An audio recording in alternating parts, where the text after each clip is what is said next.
Dice la Biblia que nos vistamos de toda la armadura de Dios para que podamos estar firmes contra las acechanzas del diablo. ¿Cómo se explica eso? Si también la palabra de Dios dice que el diablo ha sido destruido. Tenemos mucho que aprender hoy y estamos estudiando el capítulo 6 de Efesios. Si está listo, ya comenzamos.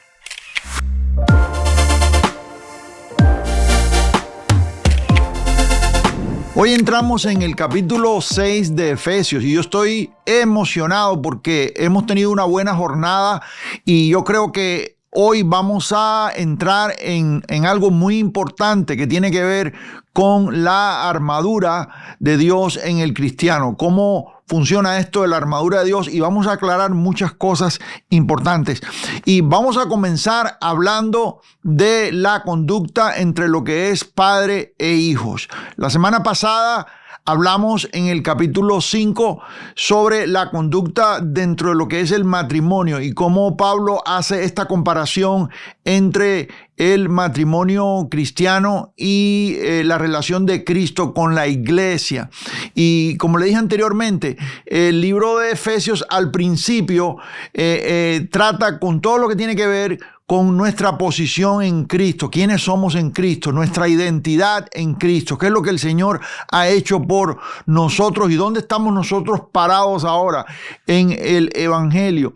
En la segunda parte del libro, entonces vemos cómo el apóstol comienza a tratar con lo que es la conducta del creyente. Ya que fuimos salvos por gracia y esto no de nosotros, pues es don de Dios, como no fueron nuestras obras las que nos salvaron, sino que fue Dios por su gracia que nos salvó. Y hemos recibido tanto de parte de Dios. Algunos dirían, bueno, eso ahora me da licencia para pecar y portarme mal, pero no es así. El apóstol Pablo enseña entonces cómo debemos andar como hijos de Dios.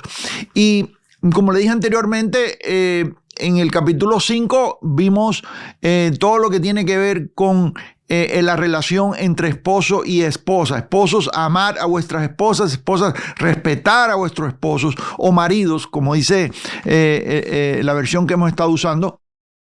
En el capítulo 6, Pablo comienza hablando de la relación con los hijos. Y dice el versículo 1, hijos, obedecer al Señor o en el Señor a vuestros padres. Voy a ponerlo aquí en pantalla y vamos a comenzar por ahí. Abra su Biblia en el capítulo 6 de Efesios y vamos a comenzar por el versículo 1. Dice el texto aquí, hijos, obedeced en el Señor. Note que dice en el Señor. Porque tú no puedes obedecer fuera del Señor.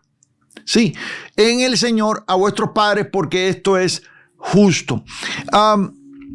¿Por qué razón dice en el Señor? Porque si tus padres no están en Cristo y tus padres te dieran consejos que no son bíblicos, y hay padres que dan mal ejemplo, hay padres que no andan caminando bien y sus hijos no tienen por qué obedecer cosas que van en contra de la palabra de Dios. Recuerde que su primera fidelidad, su primera lealtad es con el texto, es con la palabra de Dios, es con lo que Dios dice.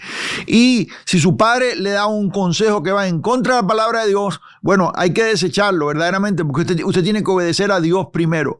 Pero, aquí el texto claramente dice en el Señor. Quiere decir que si tus padres están en el Señor y el consejo que tus padres te están dando es un consejo bueno y en el temor de Dios, tú tienes que obedecerlos. La Biblia dice que los obedezcas.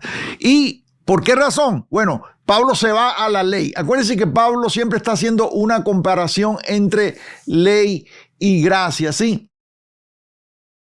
Y yo dije aquí, en la guía de estudio escribí, no quiere decir que obedezca a sus padres cuando el deseo de esto sea opuesto a la voluntad de Dios. Aún en el estado no regenerado, por lo regular, los padres quieren lo mejor para sus hijos.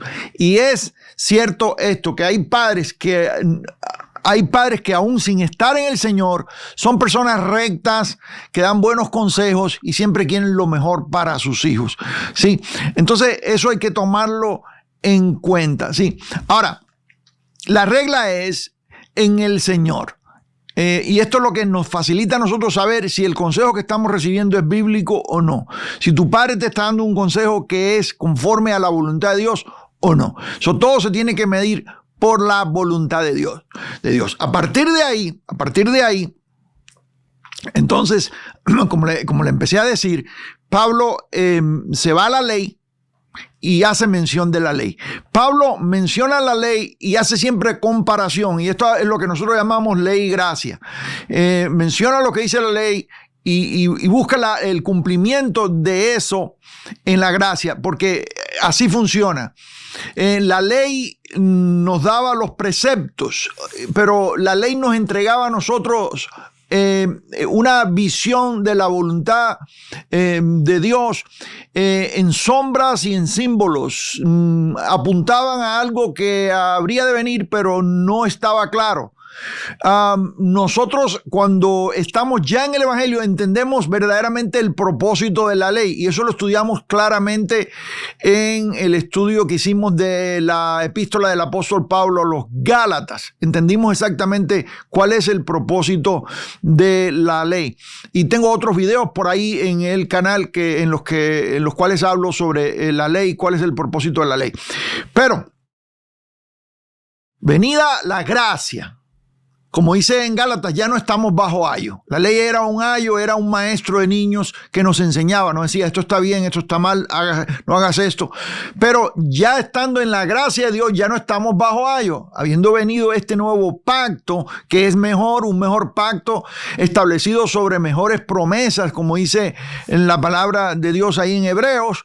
Entonces, nosotros vemos exactamente lo que es la revelación de la ley.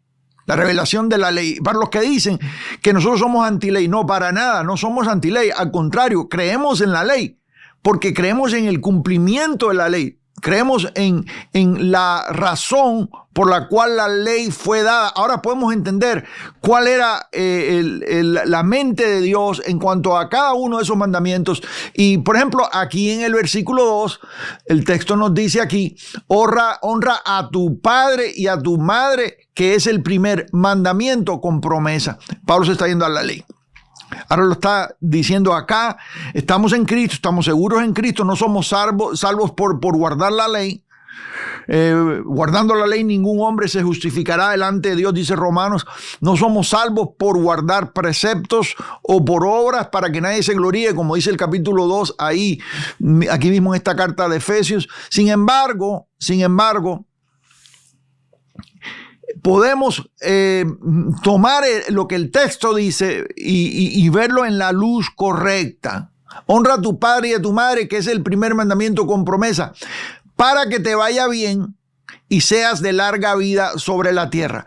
Caducó la ley, las ceremonias caducaron, los preceptos y los mandamientos que fueron dados al pueblo de Israel, esa rigidez de reglas que fueron dadas al pueblo de Israel, claro que eso no es para nosotros, pero la mente de Dios en cuanto a la ley, la cual fue escrita en nuestra mente, porque tú lo sabes, y aún los que no la leen saben que cuidar a un hijo es correcto y obedecer a los padres es correcto. Usted se va a un rancho, allá una finquita, allá remotamente dentro de su país, y usted se va a encontrar que los campesinos, gente humilde, gente que no tiene preparación, gente que a lo mejor no sabe ni leer ni escribir, ellos saben que obedecer a sus padres es bueno. Sí, y los padres enseñan a los hijos a obedecerles desde que son pequeños porque es bueno. ¿Sabe por qué? Porque hay una operación de la ley de Dios, y no estoy hablando de la ley de Moisés, estoy hablando de la ley de Dios en la mente del ser humano. Una vez que estamos en Cristo tenemos claridad de eso, pero como fuimos creados a imagen de Dios, aún el que no está regenerado tiene esa conciencia delante de ellos, porque es una conciencia natural. Ellos se dan cuenta de lo que es bueno y lo que es malo. Ellos saben que matar es malo, aunque no conocen o no saben exactamente en qué lugar de la ley eso está escrito. ¿Me está siguiendo acá? Saben, hay una ley moral, hay unas reglas morales, hay un tipo de vida moral que ellos saben. Ellos saben que el adulterio es malo. No conocen el texto, pero ellos saben que el adulterio es malo. Ellos saben que la infidelidad es mala. Entonces, eso es exactamente lo que estoy diciendo. No quiero profundizar más en eso porque de eso hablo bastante en otros lugares, pero vamos aquí en Efesios a ver lo que nos está diciendo Pablo en el capítulo 2. Dice el verso 2 y Pablo cita entonces aquí el mandamiento. En el versículo 2. Que es el primer mandamiento con promesa. Jesús nos confirma eso también. Y el versículo 3 dice, para que te vaya bien, ahí está la promesa, y seas de larga vida sobre la tierra. Acuérdense que la ley era lineal. Si te portabas bien, te iba bien. Si te portabas mal, te iba mal. En el caso de los padres, si obedecías a tus padres, tenías larga vida. Si no obedecías a tus padres, no tienes larga vida. Punto. Esa es la manera en que estaba, en que viene en los decretos de la ley. Sí. Pablo te está diciendo, eso no ha pasado. La ley caducó, las ceremonias caducaron, los sacrificios caducaron, pero Dios sigue pensando lo mismo en cuanto a la relación de padre e hijo. Dios sigue pensando igual. Aunque nosotros no estamos bajo la ley, aquellos preceptos que tienen que ver con esa ley moral, sí, siguen ahora estando en pie en nuestra mente. Nosotros sabemos lo que es bueno y lo que es malo. Y nos apartamos de lo que no conviene. Sí, y no conviene que tú te rebeles contra tus padres. No conviene que tú desobedezcas a tus padres o que les faltes el respeto. Y hoy en día, caray, mira que yo he visto falta de respeto. Hace poco tiempo estábamos en un restaurante cenando y comiendo más bien, porque yo no ceno en la noche nunca, era temprano. Y había un padre y un niño, había un niño en el teléfono, ahí pegado en su teléfono jugando no sé qué, y el padre le hablaba y el niño lo ignoraba por completo. Y yo estaba sentado al lado de ellos y el padre le decía, mira mi hijo, esto y lo otro. Y el niño, como si no le estuvieran hablando, completamente ignorando al padre. Y el padre le dice, oye hijo, te estoy hablando, pon a un lado el teléfono para que me hagas caso de lo que te estoy diciendo. Yo creo que el padre le está diciendo que viera el menú, lo que iba a ordenar, que iba a comer. Y el niño le contesta mal, se enoja y le contesta mal al padre. Dice, ya pa, no me molestes, algo así le dice. Y yo dije, wow, qué tremendo. Públicamente en un restaurante, que falta de respeto. Eso yo no se lo podía hacer a mi papá. Dios me libre que le dijera yo algo así a mi papá. Y los que son de mi generación saben lo que yo estoy diciendo. Usted no podía hablarle así a sus padres, usted tenía que respetar a sus padres, ¿sí? Entonces, eso es lo que está diciendo. Yo sé que usted sabe lo que estoy hablando, y usted que se conecta conmigo hoy desde su ciudad, en Latinoamérica, nuestras culturas son bastante parecidas. En todo el continente, sí. De hecho, le doy la bienvenida a todos los que se están conectando. No lo hice al principio, se me pasó. Todos los que están conectados en esta hora desde cualquier lugar de nuestra América Latina. Es una bendición tenerle con nosotros, sí. Si es primera vez que está con nosotros, déjenos saber ahí en el chat o en los comentarios para poderle dar la bienvenida correctamente. Es una bendición que está con nosotros, sí. Bueno, eso es lo que así comienza el capítulo 6. El capítulo 5 termina hablando de la relación entre esposo y esposa. El capítulo 6 comienza hablando de la relación entre padre e hijos. Sí.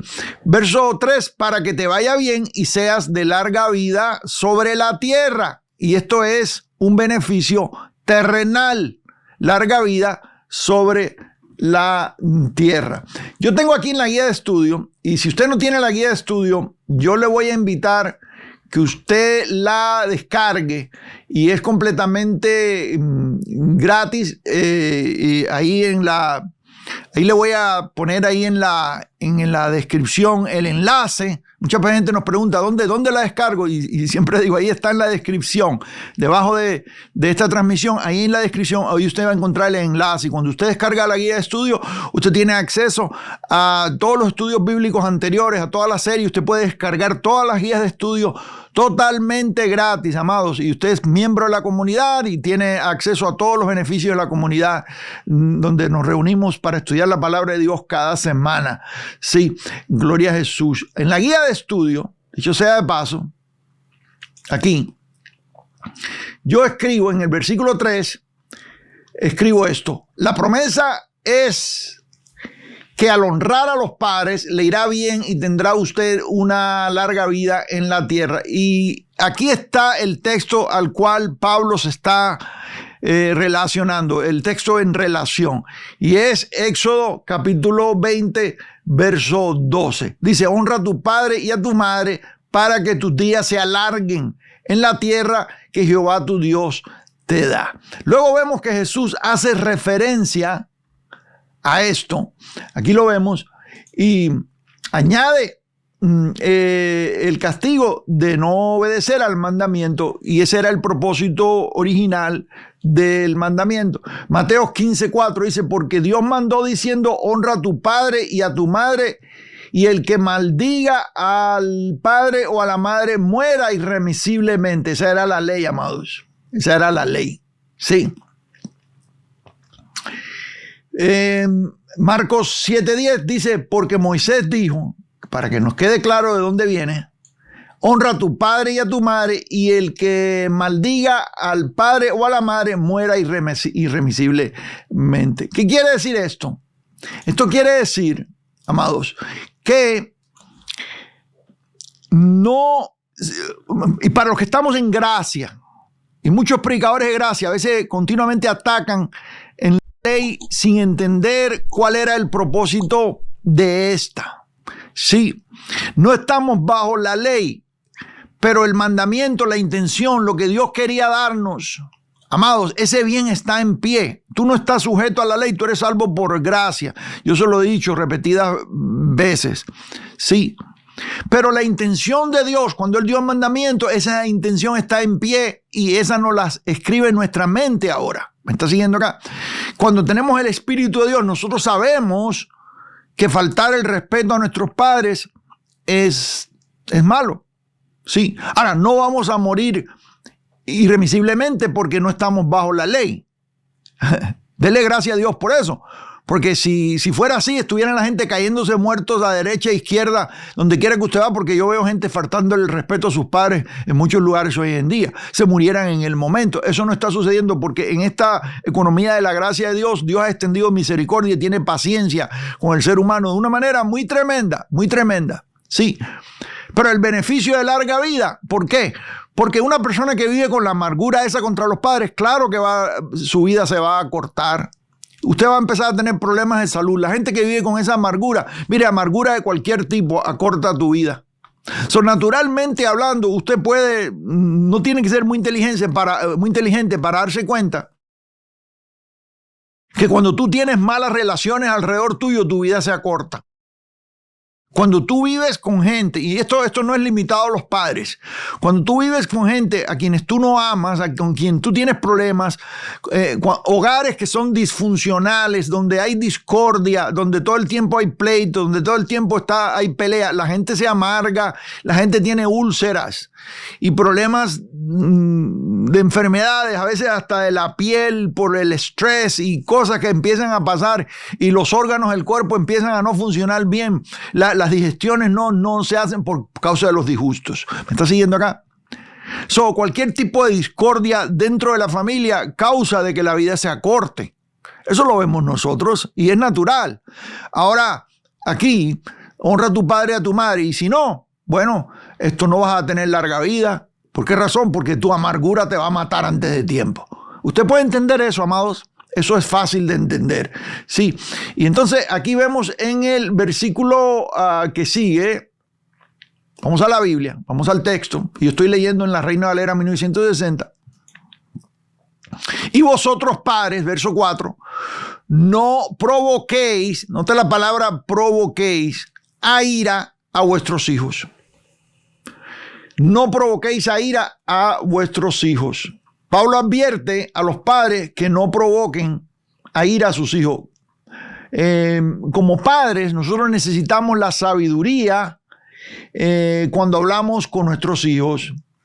y para saber cuándo callar también. Y a veces los hijos, uno tiene que tener la sabiduría en qué momento hablarles y en qué momento no hablarles. Y todos los hijos son diferentes, dicho sea de paso. Cada niño nace con su carácter y hay niños que usted tiene que entender cómo lidiar con ellos. Hay un libro muy antiguo, no antiguo de antigüedad, sino viene como de los años 70, años 80, por ahí, del doctor James Dobson, un psicólogo cristiano, que tenía un programa que se llamaba Enfoque a la Familia. No sé si usted se recuerda.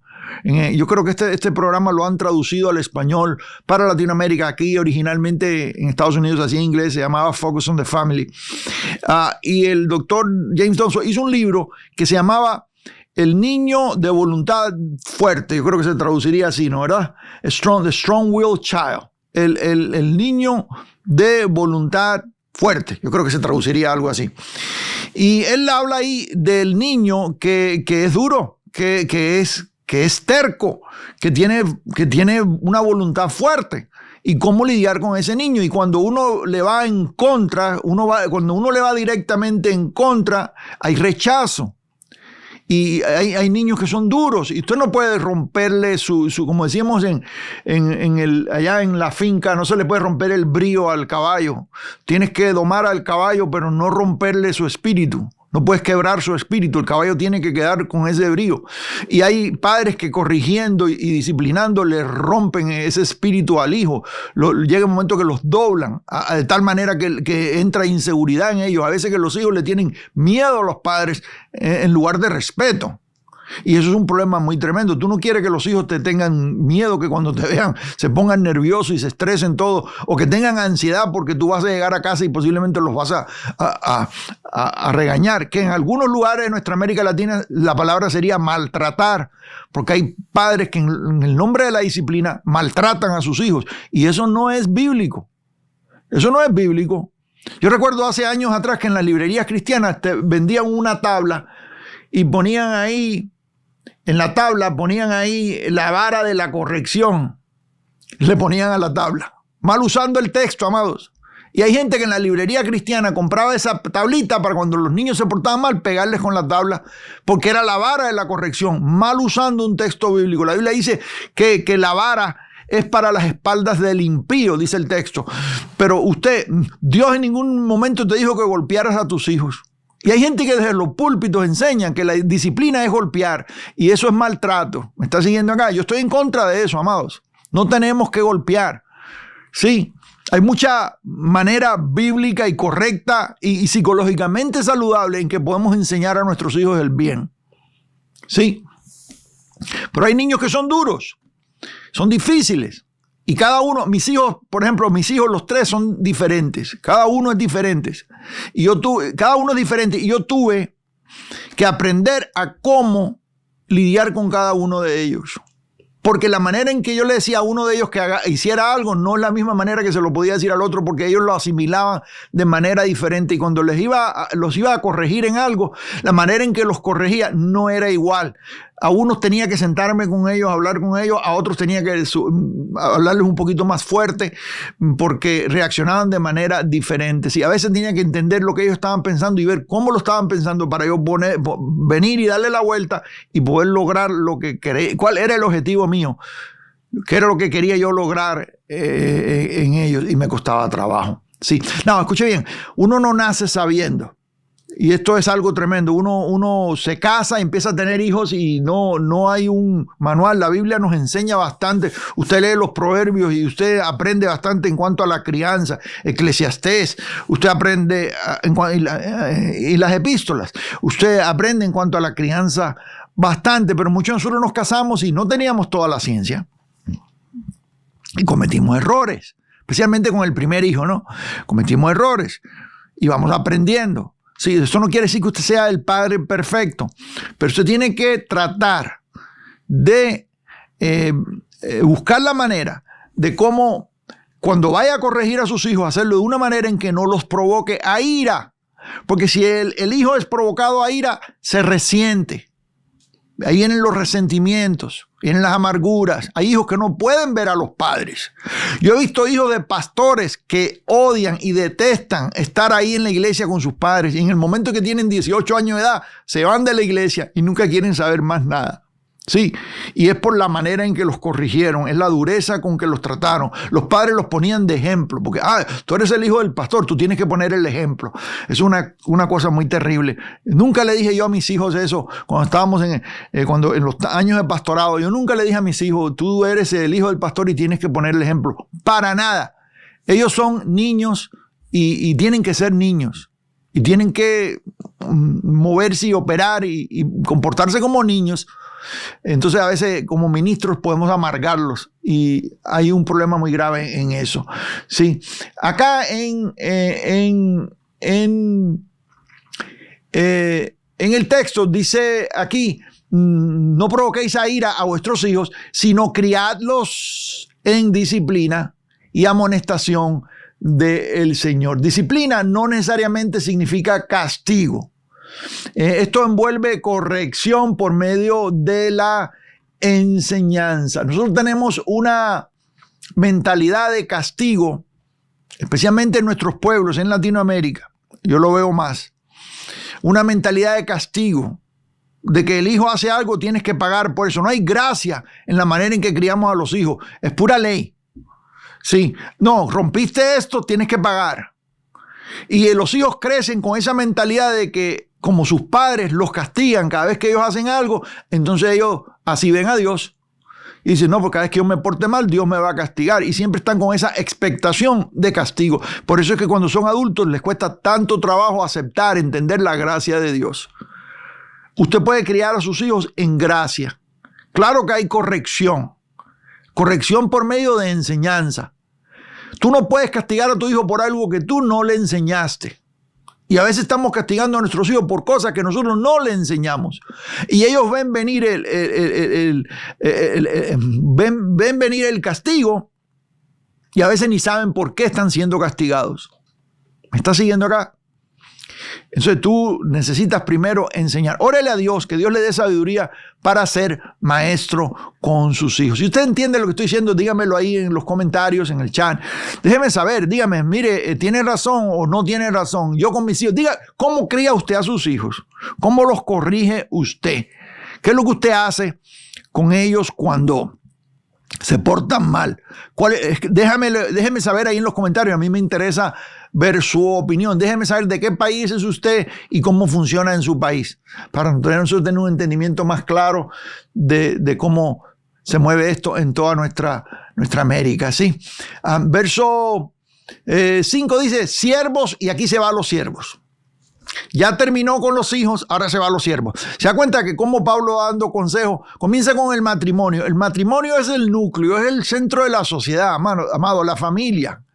Es el centro de la sociedad. Dios creó al hombre y a la mujer. Esa es la institución del matrimonio, la primera institución humana. Sí, y los bendijo, les dijo multiplíquense, les dio ordenanzas. Yo hablé la semana pasada y le dije los propósitos por el cual Dios fundó el matrimonio. Inclusive cité algo de nuestro amado John MacArthur, 4 cosas que él dice para qué es el matrimonio. Todo eso lo hicimos. Usted cuando termine conmigo hoy, vaya y revise el resto de esta serie. Si es primera vez que está con nosotros, regrese. Cuando termine hoy conmigo acá, regrese y revise los otros capítulos para que usted tenga un entendimiento general de todo lo que hemos estado haciendo. ¿Sí? Empieza con el matrimonio, va con los padres, la relación de esposo y esposa, luego va con la relación de padres e hijos, y luego va con la relación de trabajo. Y aquí empieza con siervos, y siervos se pudiera traducir también esclavos, porque la esclavitud estaba presente en ese tiempo de la historia. Y yo debo aclarar que, y algunos dicen, es que la Biblia apoya la esclavitud. La Biblia no apoya la esclavitud. La palabra de Dios está lidiando con lo que está sucediendo en ese momento en la sociedad. ¿Me está siguiendo? Y en ese momento en la sociedad existía la esclavitud. Habían siervos que eran comprados y habían siervos que eran libres. Y ya no eran siervos, pero trabajaban para alguien, para un amo. ¿Me está siguiendo? Pero esto viene en este contexto. Tenemos que verlo en el contexto que viene. Pero aplica a nosotros cuando trabajamos para un patrón, para alguien. Cuando trabajamos para una compañía, para una empresa, cuando tenemos a alguien a quien le tenemos que dar cuentas. Y este consejo es muy aplicable al día de hoy. Siervos, obedeced a vuestros amos. En el caso tuyo sería empleado, obedece al empleador. Porque el que te está pagando, esto te está pagando para que tú hagas las cosas de la manera en que la empresa quiere que se hagan, ¿no?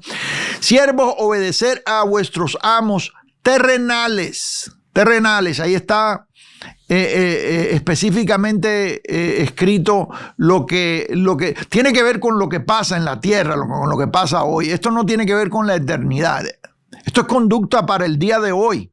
Sí, amos terrenales con temor y temblor. Y se da cuenta que temor y temblor ha sido sacado de contexto muchas veces. Allá cuidar vuestra salvación con temor y temblor. Algunos lo han interpretado como que se pierde la salvación. Y yo tengo un video explicando eso, sí. Esto quiere decir con respeto. Con respeto.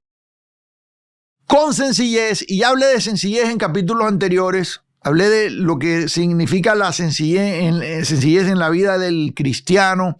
Hablé de la característica que tenía la iglesia primitiva, que alababan al Señor con sencillez, tenían sencillez de corazón. En el templo y en las casas dice con sencillez de corazón. Con sencillez de vuestro corazón, como a Cristo, ¿sí? Para Pablo es muy importante esto y otra vez llama a la sencillez cuando debe ser una característica esencial en la vida del cristiano. Vamos a la guía de estudio rapidito aquí y aquí está el texto, Filipenses capítulo 2, verso 15. Dice, para que seáis irreprensibles y sencillos, hijos de Dios, sin mancha en medio de una generación maligna y perversa, en medio de la cual resplandecéis como luminares en el mundo. Eso está en Filipenses capítulo 2, verso 15. Y como a Cristo, dice el texto, como a Cristo. Sí. Aquí lo vimos en el texto. Estamos hablando del versículo 5. Colosenses capítulo 3, verso 23 dice, y todo lo que hagáis, hacedlo de corazón, como para el Señor y no para los hombres, como para el Señor y no para los hombres.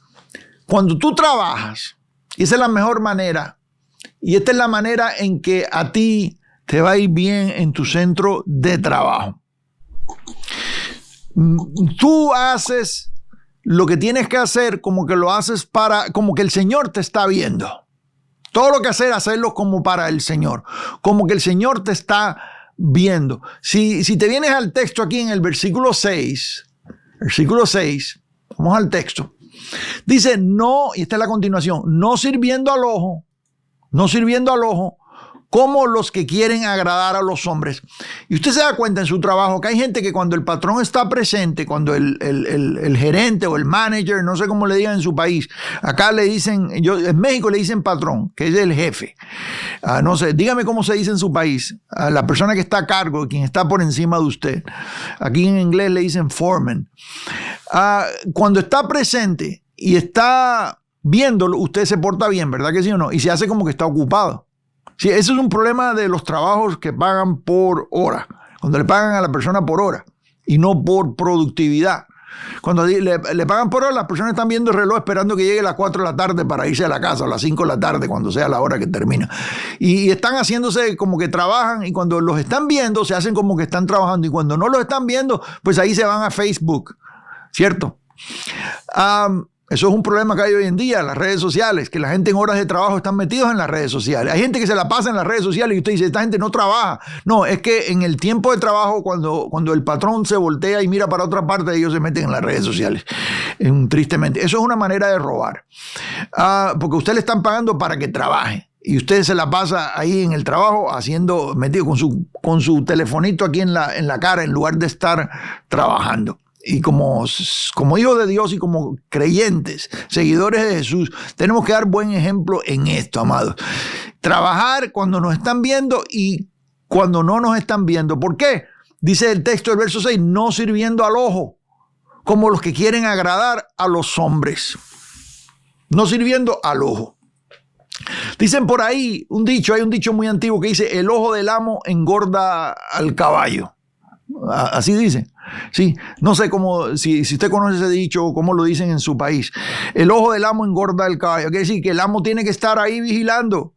¿Por qué razón? Porque en el momento que se voltea, hay un dicho que dice, ¿cómo dice el dicho en México? Dicen, cuando el gato anda afuera, los ratones hacen fiesta. ¿Cierto o no? Así dice el dicho. Cuando el gato anda afuera, los ratones hacen fiesta. Y es así. Usted ve que la gente se hace como que está trabajando cuando los están viendo. Y cuando se voltean, entonces hacen lo que no tienen que hacer. Hay un método de empleo que es basado en productividad, y esto es para gente ya más madura, y es la empresa que en lugar de pagarte por hora, te pagan por resultados. Y aquí en Estados Unidos yo conozco gente que no le pagan a sus empleados una cantidad por hora, sino que les pagan por completar un proyecto. Este es el proyecto que vamos a hacer, necesitamos tenerlo listo para tal día, ahí nos vemos, usted lo hace. Hay gente que trabajan desde su casa y no los están viendo, pero están entregando resultados. ¿Por qué razón y usted se da cuenta después de la pandemia cuánta gente se quedó trabajando desde su casa? Ya no regresaron a la oficina y desde su casa están haciendo todo, pero hay productividad, son gente que está entregando, me está viendo acá, y lo que hay que hacer se hace. Y hoy en día hay aplicaciones y hay programas donde tú puedes ingresar en ellos en el internet, y ahí hay colaboración y donde un equipo están juntos todos trabajando en ese medio y están ahí hablando de lo que están haciendo y lo están completando. Hay productividad. Ahí la idea esta de servir al ojo o de hacerte como que estás ocupado cuando está el patrón no funciona, porque verdaderamente lo que funciona es si hay frutos, si hay resultados de lo que estás haciendo. Y el buen patrón mide el resultado. No solamente que anda vigilando a la gente a ver si está ocupada, sino que mide qué es lo que se hizo, qué fue lo que se terminó. Y ministerio debe y estamos hablando ya de ministerios grandes, debe de fluir de esa manera. Donde tú, en lugar de estar vigilando a la gente, todo el mundo tiene conciencia de lo que tiene que hacer. Y cuando nos reunimos vemos qué fue lo que se completó, qué fue lo que logramos. Entonces, todo es basado en frutos, es basado en resultados, ¿sí? Eso lo hablo yo en liderazgo. Ahí yo tengo cursos en la plataforma sobre todo lo que tiene que ver con liderazgo, y tengo ahí un librito y un curso que específicamente se basa en lo que es productividad, ¿sí? Y es para empresarios, líderes cristianos que están allá afuera en la empresa sirviendo a Dios por medio de lo que hacen, ¿no? Porque también nuestro trabajo glorifica a Dios. ¿Sabía usted? No sirviendo al ojo como los que quieren agradar a los hombres. Usted no quiere agradar a los hombres. Si usted quiere agradar a los hombres, usted está en esclavitud. Siempre está pendiente de lo que el hombre piensa. Sí, y nosotros somos llamados a agradar a Dios. Tú con quien tienes que quedar bien es con Dios. Ayer hablaba yo con una persona muy querida y estábamos hablando de esto, y yo le decía, tu audiencia es una sola persona. Tienes una audiencia de una sola persona, que es Dios. A Él es el que a ti te debe interesar lo que Él piensa, cuál es su opinión. Y a Él, dice la Biblia, que ya fuimos hechos aceptos en el amado. A Dios tú no le tienes que probar nada porque ya Él te conoce. Qué cosa tan tremenda, ¿no? Y eso nos da libertad, seguridad, confianza. En lugar de estar preocupados por lo que piensa fulano, por lo que piensa ciclano, qué este va a pensar de mí, qué este otro va a pensar de mí. Mira, amado, a veces la gente no tiene ni tiempo de pensar que usted existe. Eso es una realidad. A veces estamos preocupados por lo que la gente piensa y la gente en realidad ni tiene tiempo de pensar en usted. Y usted está muy preocupado por lo que ellos piensan de usted. Ellos están ocupados en otras cosas. Usted no es tan importante. Entonces, no se ande preocupando por eso. Sí. Sí, sino como siervos de Cristo de corazón, haciendo la voluntad de Dios. ¿Se da cuenta de lo que está sucediendo aquí? No sirviendo al ojo. Yo escribo bastante de esto en la guía de estudio. Usted puede después descargar la guía de estudio y ahí va a encontrar todo esto. Verso 7, sirviendo de buena voluntad como al Señor y no a los hombres. ¿A quiénes servimos, amados? Al Señor. Al Señor. Sí, servimos al Señor y no a los hombres, ¿sí? Como dice Colosenses capítulo 3, verso 23, y todo lo que hagáis, hacedlo de corazón como para el Señor y no para los hombres. Sabiendo, verso 8, que el bien que cada uno hiciere, ese recibirá del Señor. Hay una siembra y cosecha en esto, sea siervo o sea libre. Y sea siervo o sea libre, aquí la palabra es esclavo o libre. No, la Biblia no está a favor de la esclavitud. Algunos tratan de usar estas cosas para acusar. Y no es así. Dios está a favor de la libertad. Quiero un ejemplo más grande que Egipto. El pueblo de Israel era esclavo en Egipto y Dios los libertó por medio de Moisés. Fue el libertador, que es tipo de Cristo, que viene a libertar a los cautivos. Sí. Efesios capítulo 6 dice, aquí el verso 8, se lo voy a leer en otra traducción para que usted vea lo que le estoy diciendo. No piense que yo lo estoy inventando aquí. Venga aquí a la guía de estudio. Dice, recuerden que el Señor nos dará a cada uno según el bien que hayamos hecho, seamos esclavos o libres. Sí, se da cuenta. Esclavos o libres. Está hablando de... Y Pablo tenía que lidiar con esto. Pablo tenía que lidiar con la esclavitud. Y le voy a decir algo. Y eso lo vamos a ver en otras epístolas también. Tenía que lidiar con esto porque era una realidad presente, amados. Vivía en una cultura donde la esclavitud estaba presente. En la iglesia del Señor hay toda clase de nivel social. Hoy en día también. La iglesia primitiva en el principio estaba compuesta por amos o personas ricas que tenían siervos. Algunos siervos eran comprados, otros eran simplemente siervos a los cuales ellos le pagaban. Sí. Pero en la iglesia habían amos, habían personas habían ricos, personas de mucho dinero y habían pobres también. Y en la iglesia había un sistema donde se ayudaba a los pobres. Y habían personas que tenían problemas financieros, personas que tenían, por ejemplo, habían huérfanos, personas que habían perdido a sus padres, habían viudas, mujeres que habían perdido a sus esposos. Y en la iglesia había un sistema en el cual se apoyaba, se ayudaba a estos, ¿sí? A los menos privilegiados. Esto existía en la iglesia primitiva. La iglesia en el día de hoy está compuesta por gente que tiene y gente que no tiene. Dentro de una misma iglesia usted puede ver empresarios, personas que han levantado capital y hay personas que están luchando y batallando para poder cubrir su renta este mes. La iglesia está compuesta por personas de diferentes niveles en clases sociales. Eso existía en el principio de la iglesia, eso existe hoy. Nuestro proceder, la manera en que tenemos que comportarnos con esto es tomando el ejemplo paulino, sí, y invirtiendo en mejorar la vida de los santos. La ofrenda para los santos, como dice el texto. Sí, en lugar de estar recogiendo ofrendas para enriquecer a alguien que está arriba de la pirámide, que predica prosperidad donde él es el único que prospera. Me está yendo acá, como dicen algunos pueblos que yo vi en el campo misionero, decían, no, hermano, el diezmo es del pastor. Eso no lo dice la Biblia en ningún lugar, para empezar. para empezar. Pero a la gente le gusta irse a Malaquías capítulo 3 y acusar a la gente con Malaquías capítulo 3 sin poder discernir ni separar lo que es ley y lo que es gracia.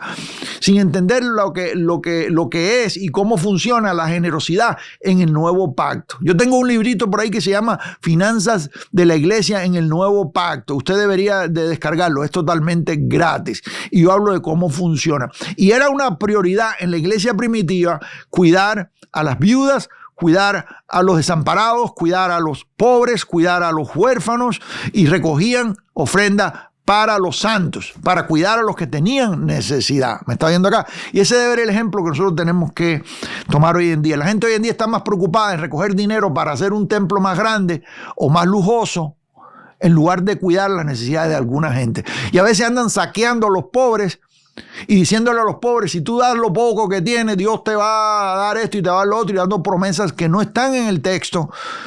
Y en lugar de darle a los pobres, están quitándole a los pobres. Aún cadenas de televisión que dicen ser cadenas de televisión cristianas, y ahí salen diciéndole a los pobres: de lo poco que tiene, que Dios te va a hacer un milagro. No, amado, usted lo que está es quitándole a los pobres en lugar de darles, y eso es antibíblico. Ya lo he dicho antes. Bueno, enójese conmigo, envíeme cartas, dígame que está enojado y todo eso. Está bien, pero eso es lo que leemos en el texto, ¿sí? Sabiendo que el bien que cada uno hiciere, ese recibirá del Señor, ¿sí? Sea amo o sea libre. Diga conmigo, hay gente que tiene y hay gente que no tiene. Hay gente que no tiene. Verso 9, vamos al verso 9. Venga conmigo aquí rapidito. Regresamos al texto. Verso 9. Vosotros, dice aquí, y vosotros, amos, haced con ellos lo mismo, dejando las amenazas. No tienes el derecho de maltratar a otro ser humano, sabiendo que el Señor de ellos y vuestro, fíjese que le dice a los amos que también es Señor de ellos, y vuestro está en los cielos, y que para Él no hay acepción de personas. Para Dios no hay acepción de personas. Delante de Él, Señor, somos iguales. Ya se lo he dicho antes. Lo dice el texto, lo estudiamos en Gálatas. Ahí no hay diferencia ni entre griego o judío, mujer, hombre. Todos somos uno en Cristo. Sí, recuerde que unidad es tema central aquí en esta carta. Y aquí vamos a entrar a lo que es la armadura de Dios. La armadura de Dios. Y hay controversia en esto, porque vamos a entrar a lo que es la llamada guerra espiritual. Los que usan esta porción que vamos a leer a continuación para defender lo que es la guerra espiritual, lo que es andar atando, desatando, reprendiendo, declarando, decretando y toda esa cuestión de cosas, y golpeando los aires. Vamos a ver lo que dice el texto y lo que no dice el texto. ¿Cuántos están listos para entrar aquí? Dígame que se está gozando en esta hora. ¿Sí? Dígame que está siendo edificado en esta hora. Si no se ha suscrito al canal, recuerde hacerlo, amados. Es la manera en que usted recibe notificaciones cuando salimos con nueva enseñanza, con transmisiones en vivo, o cuando tenemos algún pensamiento, reflexión, algo que se publica. Ahí presione la campanita para que esto le lleguen notificaciones. Por lo demás, hermanos míos, fortaleceos en el Señor. Aquí está la clave de lo que es la armadura. Vamos a ver la armadura en el contexto correcto.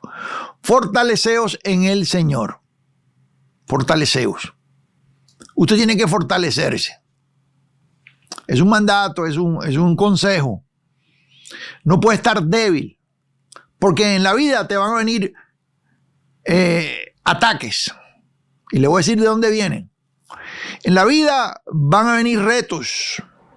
En la vida van a venir pruebas, y usted tiene que estar fortalecido en el Señor y en el poder de su fuerza. Y luego dice el verso 11, vestíos de toda la armadura de Dios para que podáis estar firmes contra las acechanzas del diablo. Ayúdame acá.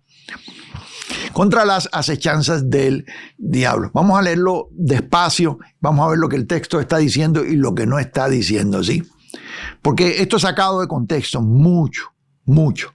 Vestidos de toda la armadura de Dios para que podáis estar firmes contra las acechanzas del diablo. Hermano Pérez, pero usted nos dijo a nosotros que el diablo estaba destruido.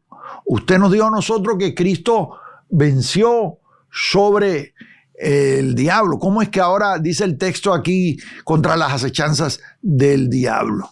Bueno, y es más profundo. Dice el verso 12, porque no tenemos lucha contra sangre y carne, sino contra principados, contra potestades, contra los gobernadores de las tinieblas de este siglo, contra huestes espirituales de maldad en las regiones del este. Usted lee el texto y dice, mire hermano, ahí está. Nuestra lucha no es contra gente, es con espíritus. Tenemos que reprender los espíritus y tenemos que hacerle la guerra espiritual a los espíritus. Tenemos que ungir las paredes con aceite para que no se metan espíritus. Y eso es todo lo que te dicen, ¿no? Vamos a ver lo que dice el texto y lo que no dice. Voy a venir a la guía de estudio y le voy a enseñar algunas notas que yo puse aquí. Y también le voy a enseñar algunos textos. Sí. La acechanza del diablo. ¿Cómo defendernos de un diablo que ya está vencido? ¿Cómo defendernos de un diablo que ya está vencido? ¿Por qué está vencido? Primero necesitamos estar seguros que está vencido. Aquí van los textos. El Señor Jesús vino para deshacer las obras del diablo. Dice, primera de Juan 3:8, dice, para esto apareció el Hijo de Dios. Dice, ¿para qué apareció? ¿Para qué fue que vino? Dice, para esto apareció el Hijo de Dios, para deshacer las obras del diablo. Te está diciendo exactamente para qué fue que apareció. ¿Cuál fue el propósito para el cual vino el Hijo de Dios? Mi pregunta para usted es la siguiente. Si Jesús apareció para deshacer las obras del diablo, ¿habrá podido cumplir con la tarea que vino a hacer? ¿O tú tienes que terminarlo y tú tienes que hacerlo porque Él no pudo hacerlo? Porque cuando tú dices que tú estás en guerra espiritual, tú lo que estás diciendo es que tú estás en control. Tú eres el que le vas a ganar al diablo. Y está pasando por alto el trabajo que Cristo completó en la cruz. El texto dice claramente aquí, para esto apareció. Diga conmigo, para esto apareció. Esto yo lo he hablado, lo he dicho ya por tiempo, lo vengo diciendo y enseñando en diferentes lugares y de diferentes maneras. Para esto apareció el Hijo de Dios para deshacer las obras del diablo. La pregunta mía es si el propósito, y este es uno de los propósitos, porque el texto en general nos dice exactamente a qué vino Jesús. ¿Sí? Vino a morir por los pecadores, vino a dar su vida en sacrificio, pero también vino a deshacer las obras del diablo. Mi pregunta es, ¿pudo terminar ese trabajo? ¿Pudo completar eso que vino? ¿Esa tarea que vino a hacer, la pudo completar? Dígame usted. Escríbamelo ahí en los comentarios. ¿La pudo completar o no pudo completarla? Y tú tienes que completarla ahora y tú eres el que tienes que pelear contra el diablo. ¿Se da cuenta? Ahí ya tenemos un problema cuando empezamos a interpretar este texto aquí en el capítulo 6 de Efesios. En cuanto a lo que es ponernos la armadura de Dios. ¿Qué es lo que quiere decir? Yo solo voy a ir dando texto por texto, ¿sí? Entonces, si el esfuerzo de un religioso, de un luchador o de un guerrero, como dicen hoy en día, es lo que logra vencer al diablo, entonces la misión de Jesucristo es una obra fracasada. Porque Él vino a deshacer las obras del diablo y no las pudo deshacer. Por supuesto que es lo contrario. Jesús sí pudo completar exitosamente esa misión. Y eso lo vemos aquí en el texto, Hebreos 2:14. Este es un texto que usted se lo puede aprender de memoria. Sí, dice el texto, así que por cuanto los hijos participaron de carne y sangre. Note esto porque más adelante vamos a ver lo que es carne y sangre. Sí, los hijos participaron de carne y sangre. Nosotros, que somos espíritu, tenemos cuerpo. Note eso. No, nosotros no somos espíritus solamente, somos espíritus con cuerpo. Eso se lo estoy diciendo ahorita, pero en unos minutos más le voy a decir por qué eso es importante. Por cuanto los hijos participaron de carne y sangre, Él también participó de lo mismo. ¿Quién? Jesucristo. Participó de carne y sangre. Participó de lo mismo. Se hizo hombre. Sí, participó de carne y sangre, participó de lo mismo, para destruir por medio de su muerte al que tenía el imperio de la muerte. Y luego ahí mismo el texto dice, esto es, ¿qué dice? Al diablo. Así que, por cuanto los hijos participaron de carne y sangre, él también participó de lo mismo, para destruir por medio de su muerte al que tenía el imperio de la muerte. Esto es, al diablo. Note que ahí está la palabra destruir. Sí, Cristo en su muerte destruyó al que tenía el imperio de la muerte. La palabra destruir en el original significa rendir sin poder. En otras palabras, le quitó completamente el poder. No quiere decir aniquilar. Si el diablo no está aniquilado, no está aniquilado, está vencido, pero no está aniquilado. En Apocalipsis nosotros vamos a ver que al final, en la segunda venida de Cristo, entonces ahí es cuando ya va a ser echado al lago de fuego. Y por la escatología correcta. No después de 1000 años, después de 7 años de tribulación y 1000 años después. No es así. Eso yo se lo enseño en detalles aquí en escatología. En todo lo que es profecía bíblica, tengo una serie completa aquí en el canal. Usted la puede revisar. Pero al final sí va a ser echado al lago de fuego. Todavía no ha sido echado al lago de fuego. No está aniquilado, no hay aniquilación.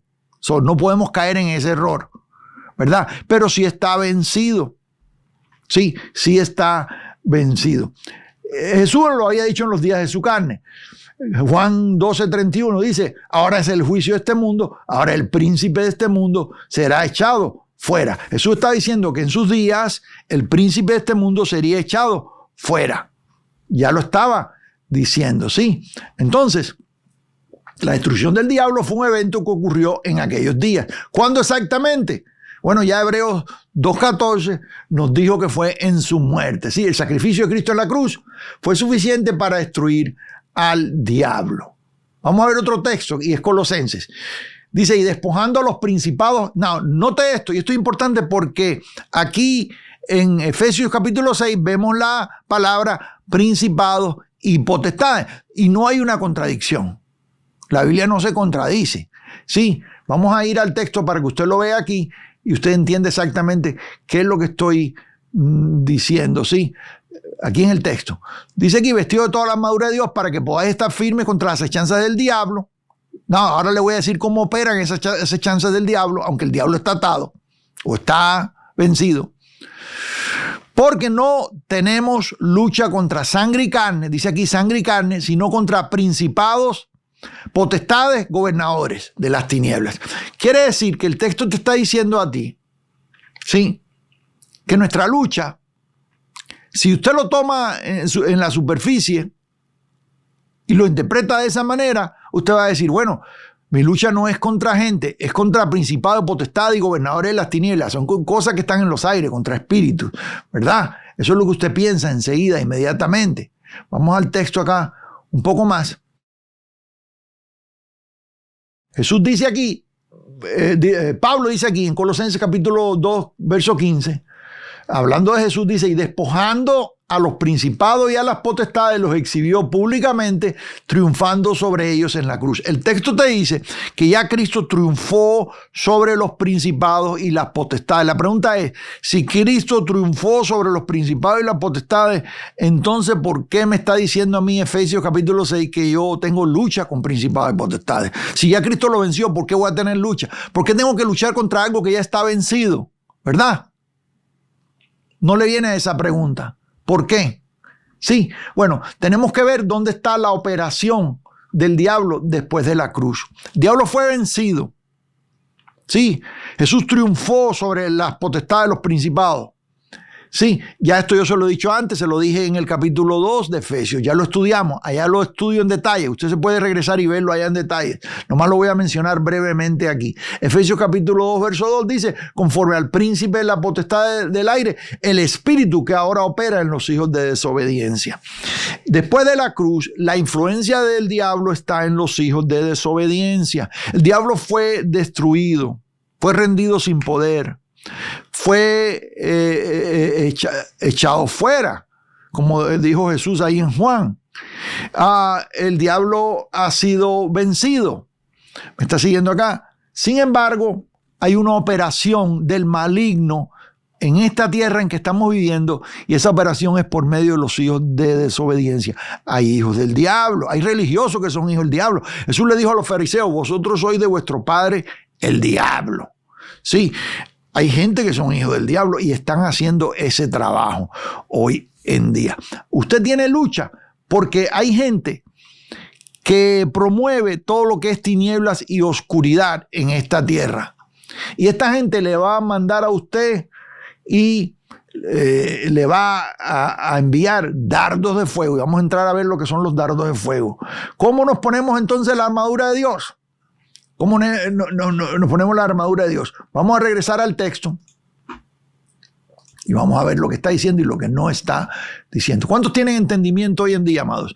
Mire, mi oración es que los ojos de nuestro entendimiento sean abiertos, que se caigan las escamas y vamos a ver lo que el texto está diciendo y lo que no está diciendo. Para que usted no ande allá como un, ¿cómo se dice?, exorcista ambulante, viendo demonios en todos los lugares y reprendiendo cosas y golpeando los aires de una manera en que lo saca usted completamente de su paz y pasa por alto todo lo que Cristo completó en la cruz. Es importante, amados, que no pasemos por alto el trabajo que Cristo completó en la cruz. Es importante, amados, que tomemos en cuenta, que le demos importancia, que respetemos lo que Cristo logró en la cruz y que no pretendamos nosotros tratar de completar o de lograr algo que ya Cristo hizo. Y tu trabajo no es vencer al diablo, el diablo ya está vencido. Tu trabajo es entender lo que el texto dice y vivir por lo que dice el texto. Caminar sabiendo lo que ya sucedió. ¿Me está yendo acá? Para poder entrar en el reposo. Si no, tú te la vas a pasar en la famosa guerra espiritual. Te la vas a pasar luchando y nunca vas a estar en descanso y en reposo. Y en este pacto de gracia nosotros somos llamados a vivir en paz, no en guerra, amados. Este es un pacto de, dígalo conmigo, estoy en un pacto de paz, no de guerra. Escríbalo ahí. Estoy en paz, no en guerra. Yo no soy guerrero, amado. Yo no soy guerrero porque yo no tengo que guerrear. La guerra ya fue completa. Ya Jesús venció a mi enemigo. Es una guerra que está ganada ya. ¿Tengo luchas? Oh, sí. Mientras hayan hijos del diablo. Sí, hijos de desobediencia. En esta tierra yo voy a tener luchas. Mientras haya en esta tierra circunstancias influidas por la caída del hombre en pecado, yo voy a tener problemas, causas que producen enfermedades, que producen congoja, que producen tristeza. Voy a tener luchas. ¿Me está viendo acá? Yo no le estoy diciendo a usted que el cristiano no tiene lucha. Ahí tengo yo un video que se llama La lucha del cristiano, la verdadera lucha del cristiano.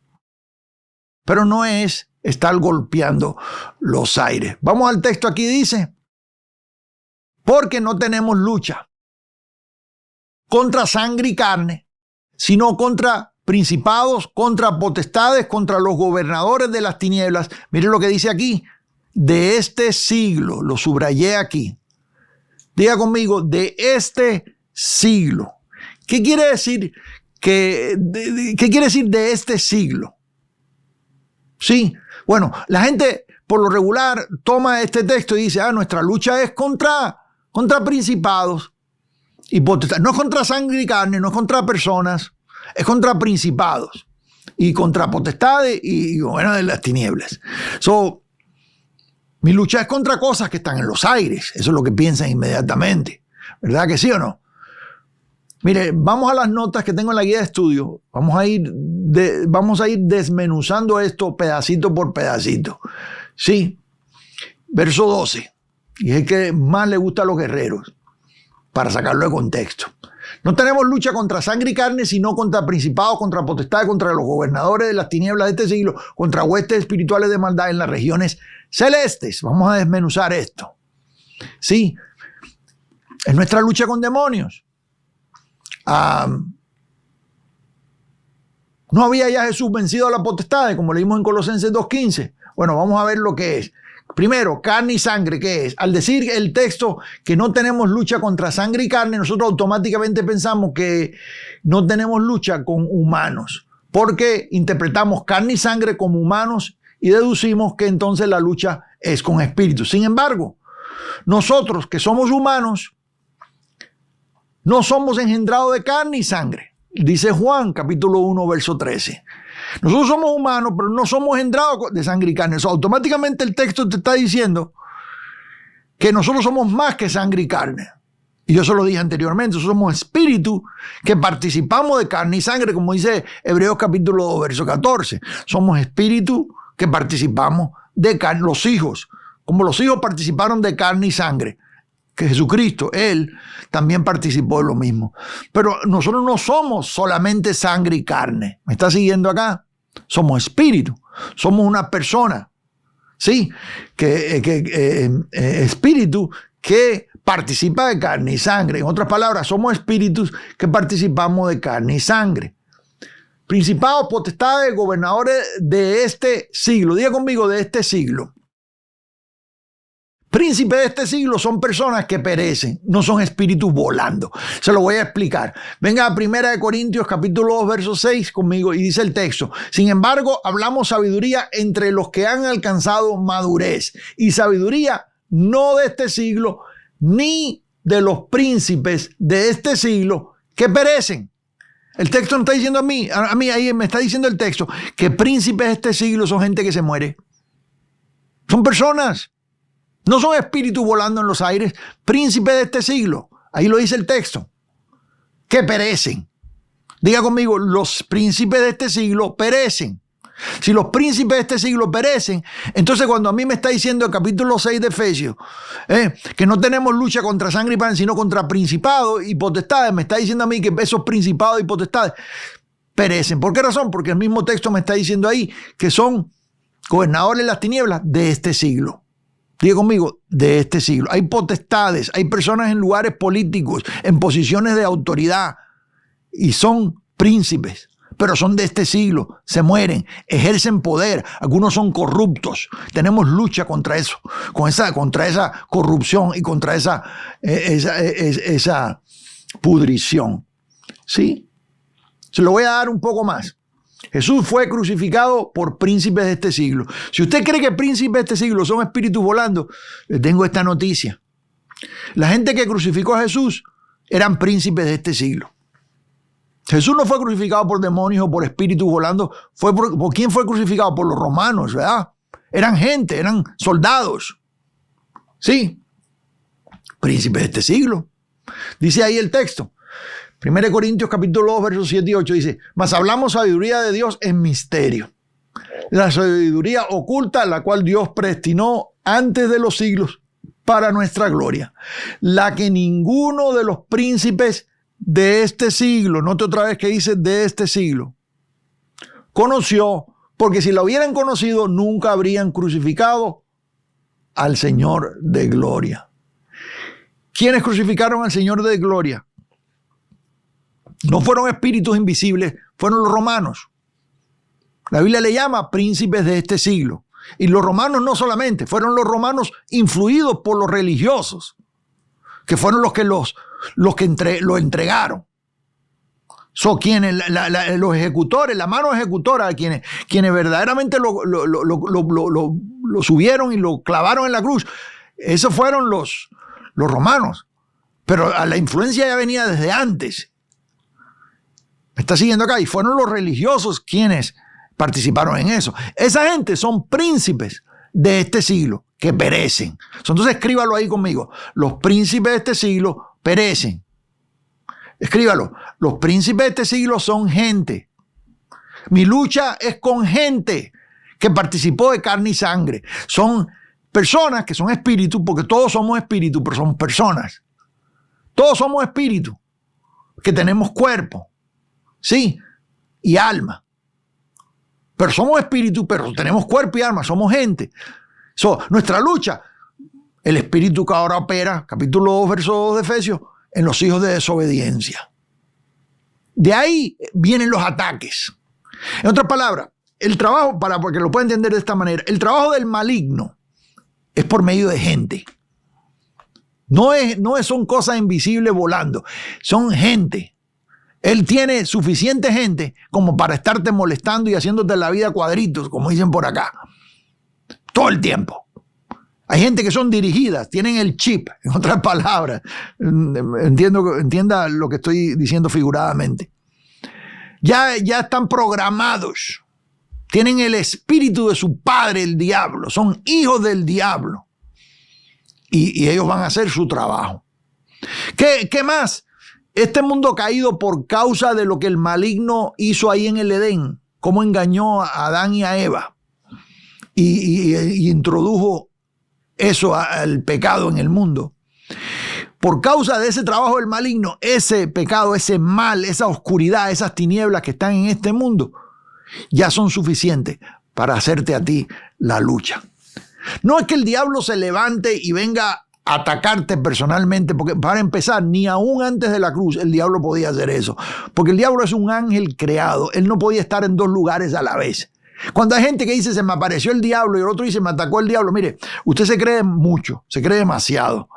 Sí, que va a tomar el diablo venir en persona a atacarlo a usted y está atacando a 300.000 cristianos a la vez en diferentes lugares. No, que el diablo me habló y el diablo me atacó. Quítese eso de la mente. Mire, su carne es suficiente para meter cosas en su cabeza. ¿Me está viendo acá? El diablo nunca fue omnipresente. Nunca. Y después de la cruz está vencido. Usted tiene que entender eso. Entonces, ¿cómo voy yo a ir a pelear con alguien que ya está vencido, amados? Lo que quiero decir es que aquí no es la guerra espiritual que te dicen los guerreros hoy en día y que te mantienen golpeando los aires. No es eso. Luego el texto dice en las regiones celestes. Algunos se clavan aquí y dicen, mire hermano, por ahí dice las regiones celestes. Entonces es en los aires. Amados, dice Efesios capítulo 2, verso 6, y juntamente con él nos resucitó y nos asimismo dice, y nos hizo sentar en los lugares celestiales con Cristo Jesús. Estos son regiones celestes. Lugares celestiales y regiones celestes, donde nosotros estamos sentados. Tu lucha es contra principados, príncipes de este siglo que perecen en los lugares celestiales donde tú estás y yo estoy. Porque recuerden lo que le dije la otra semana, estamos en dos lugares a la vez. No sé si fue la otra o la anterior. Estamos en dos lugares a la vez. Estamos sentados con Cristo en lugares celestiales, pero a la misma vez estoy sentado acá yo en San Diego, California. Y tú estás sentado en Bogotá, o en La Paz, Bolivia, o donde estés. Porque en posición estoy sentado en lugares celestiales. Pero a la misma vez estoy sentado en el lugar donde estoy operando, donde yo me veo. ¿Me está siguiendo acá? Ya se lo expliqué en detalles. Entonces, aquí el texto no me está enseñando a mí entrar en guerra espiritual. Yo puse acá en la guía de estudio, tu lucha es contra gente que perece y que está donde tú estás. Espíritus que han participado de carne y sangre, igual que tú. Hijos de desobediencia, que son gente. ¿Y qué sucede con los que andan reprendiendo los aires? Y yo los veo. Yo veo gente, yo he llegado al lugar y veo gente con un pomito de aceite y andan contra la pared golpeando y reprendiendo cosas contra la pared. Y reprendo esto y reprendo lo otro, espíritu de no sé qué, espíritu de no sé qué, espíritu de no sé cuánto. Y andan luchando con el aire. Mire lo que dice Pablo. 1 Corintios 9:26 dice, así que yo de esta manera corro, no como a la aventura. De esta manera peleo, no como quien golpea al aire. ¿Se da cuenta? Cuando tú estás reprendiendo los aires, estás golpeando al aire, amado, y esa no es la manera. Pablo dice, de esta manera Pablo dice, no como quien golpea el aire. No es al aire. Sí. Y entonces entramos en el verso 13. Por tanto, tomad la armadura de Dios para que podáis resistir en el día malo y habiendo acabado todo, estad firme. ¿Qué quiere decir tomar la armadura de Dios? Vamos a irlo viendo versículo por versículo. Tomar la armadura de Dios. Por tanto, verso 13, tomar la armadura de Dios para que podáis resistir en el día malo. Va a venir un día malo. Todos vamos a tener un día malo. ¿Me está viendo acá? Tú vas a ver el día malo. Y habiendo acabado todo, estar firmes. Entonces aquí viene la explicación. Verso 14. Está pues firmes, ceñidos vuestros lomos con la verdad. Vamos a empezar por ahí. ¿Qué quiere decir que estemos ceñidos que estén ceñidos nuestros lomos con la verdad? ¿Qué es la verdad? Sí, dice Juan 8:32, conoceréis la verdad y la verdad os hará libres. Diga conmigo, la verdad os hará libres. ¿Y quién es la verdad? La verdad es una persona. Dice Juan 14:6, les dijo, yo soy el camino, la verdad, diga, Jesucristo es la verdad, y la vida. Sí, y nadie viene al Padre sino por mí. ¿Quién es la verdad? Jesús es la verdad. Ceñidos vuestros lomos con la verdad y vestidos con la coraza de justicia. ¿Qué es la coraza de justicia? Romanos 5:1 dice, justificados pues por la fe tenemos paz para con Dios por medio de nuestro Señor Jesucristo. La coraza de justicia, amados. Justicia es donde estamos nosotros hoy en este nuevo pacto. La justicia de Dios. Nosotros somos, dice la Biblia que nosotros somos la justicia de Dios. Justicia es como Dios nos puso a nosotros en un buen estar con Él. Sí, estábamos nosotros en pecado, muertos en nuestro delito y pecado, Él nos dio vida. Sí, y nos justificó por gracia. Quiere decir que nos puso bien delante de Él. Ahora somos aceptos en Él, en el amado. Dice el capítulo 10, verso 14 de Hebreos, que con una sola ofrenda perfeccionó a los santificados para siempre. Es ahí donde estamos nosotros, justicia. Entonces, ¿qué cosa es tomar la armadura de Dios? Entender cuál es la verdad. ¿Quién es la verdad que nos hace libres? Estar firmes en la verdad que es Jesucristo. Eso es tomar la armadura de Dios. Entender lo que es justicia. Cómo somos justificados por gracia. Calzados los pies con el apresto del evangelio de la paz. Diga conmigo, el evangelio de la paz. No de guerra, de paz. Note que es contrario a lo que me han estado enseñando. Es contrario a lo que te enseñaron por años, de que tenías que estar luchando y luchando y luchando. Ese no es el evangelio. El evangelio es un evangelio de paz. Diga conmigo, de paz. Es un evangelio de paz. Se lo voy a poner aquí en la guía de estudio. Como le dije anteriormente, si usted no tiene la guía de estudio, descárguela, hermano. Es totalmente gratis. No es un evangelio de guerra, es de paz. La llamada guerra espiritual te saca del reposo y te mete en una lucha que nunca termina. En el evangelio, los que confiamos en el trabajo de Jesús en la cruz, que fue suficiente, entramos en el reposo, vivimos en paz. Y aquí está el texto. Hebreos 4:3 dice, pero los que hemos creído, entramos en el reposo. Reposamos en nuestras obras, es lo que está diciendo el contexto ahí en el capítulo 4 de Hebreos. Léalo completo en su tiempo. Hechos 10:36 dice, Dios envió mensaje a los hijos de Israel anunciando el evangelio de la paz. Diga conmigo, evangelio de la paz. El evangelio tiene apellido, de la paz. Es un evangelio de paz, no es de guerra, es de paz. Por medio de Jesucristo, este es Señor de todo. Diga conmigo, yo estoy en un evangelio de paz. Yo no estoy en guerra, estoy en paz. Mira, amado, yo se lo he dicho antes, en guerra no se puede edificar nada. David estuvo en guerra, tuvo un reinado de guerra y Dios le dio la visión del templo y la casa y no lo pudo levantar porque estaba en guerra. Dios le dijo, no puedes levantar la visión porque tienes mucha sangre en tus manos. Era un guerrero. Para los que hoy en día que dicen que son guerreros, los guerreros no pueden edificar nada, todo el tiempo están guerreando. Yo le he dicho varias veces, amado, allá fui, ya se lo dije antes, se lo voy a decir otra vez. Yo fui a un retiro a predicar y me tocó con un varón, otro predicador que estaba en el retiro. Y cuando fuimos a dormir, nos hospedaron en un lugar, había unas camas allí de esas, ¿cómo se dice?, de literas. Y él me dice, yo voy a pelear, voy a entrar en guerra esta noche espiritual, voy a pelear con el diablo para tener la victoria para mañana predicar. Y yo le dije, ok, tú vete a pelear, yo voy a dormir, le dije. No, hermano, yo voy a dormir porque mi guerra ya está peleada, ya está ganada. Yo voy a dormir y a descansar porque mañana tengo que predicar. Pero él se fue a guerrear. Se pasó toda la noche reprendiendo demonios. Que demonio de no sé qué, demonio de no sé cuánto, tirándole golpes al aire. Y ahí andaba en su guerra espiritual, prendiendo demonios, porque él tenía que ganar la guerra esa noche. Para poder predicar el otro día, él tenía que ganar la guerra. Él no entendió que Jesús ya la ganó hace 2000 años.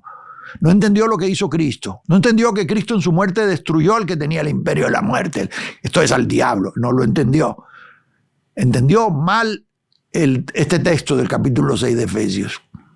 Se pasó la noche en guerra. Yo me pasé la noche durmiendo. Al otro día en la mañana yo me levanto bien fresco, como una lechuga, fresco. Me fui, qué sé yo, me bañé, me lavé los dientes, desayuné, fui a predicar los diferentes seminarios que me tocaron predicar a mí. Yo estaba tranquilo, relajado, predicar. Este pobre hermanito estaba desvelado. Se levantó con unas ojeras así por acá, todo desvelado estaba, porque se pasó la noche peleando con el diablo. Y cuando fue a predicar estaba cansado. Y yo le dije, ¿quién ganó? ¿Quién ganó? Porque te pasaste la noche luchando y ahora te levantas y estás desvelado y no puedes predicar casi porque estás desvelado. Entonces, ¿quién ganó? No entendió que la guerra ya estaba ganada. Tu guerra ya está ganada. Dígalo conmigo ahí. Mi guerra, escríbalo ahí en los comentarios, en el chat. Mi guerra ya está ganada. Amado, grábese eso en la mente. Usted es un vencedor. Usted está caminando ahora de triunfo en triunfo, no de guerra en guerra, de triunfo en triunfo. Usted es un vencedor. Cristo venció por usted. En lugar suyo, Él fue en lugar suyo y Él peleó la batalla y Él la ganó. ¿Me está siguiendo acá? Soy más que vencedor, dice Pablo. Soy más que vencedor. ¿Por qué? No por mí, sino porque Cristo fue el que venció. O sea, nuestro evangelio es un evangelio de paz. Diga conmigo, yo estoy en un evangelio de paz. De paz. ¿Sí? Verso 16. Se lo voy a dar aquí en el texto y luego regreso otra vez acá. Verso 16. Sobre todo, tomar el escudo de la fe. ¿Qué cosa es el escudo de la fe? Porque somos salvos por fe. Fuimos salvos por gracia por medio de la fe. En Haití dicen la foi. La fe, por medio de la fe. Porque por gracia sois salvos por medio de la fe. Y esto no de vosotros, pues es don de Dios. Eso dice el texto aquí, verso 16, sobre todo tomar el escudo de la fe. Sí, el escudo de la fe. Con que podáis apagar todos los dardos de fuego del maligno. Aquí otra vez están la gente, se traba aquí. Hermano, por ahí dice el maligno, quiere decir que el diablo nos está tirando dardos de fuego. El diablo tiene el tiempo de a cada persona pasársela tirándole flechitas todo el tiempo por todas partes porque él sería omnipresente. No, amado, el diablo está vencido. ¿Qué cosas son los dardos de fuego del maligno? La influencia del maligno todavía está aquí. Ya le dije que él opera por medio de los hijos de desobediencia. ¿Sí? Entonces, ¿qué son los dardos de fuego? Vámonos aquí a la guía de estudio y aquí otra vez le doy varios textos bíblicos para que no nos quede duda. Dice aquí, y esta es la traducción del lenguaje actual, dice, y esto es el verso 16, vamos a leerlo, que su confianza en Dios los proteja como un escudo y apague las flechas encendidas que arroja el diablo. ¿Cómo las arroja el diablo si el diablo está vencido? Lo primero que tenemos que ver es que son flechas encendidas. Dice Génesis capítulo 49, verso 23, gente malvada y cruel te ataca y te lanza flechas. Mire esto. Gente malvada, en este caso hijos del diablo, hijos de desobediencia, ¿verdad?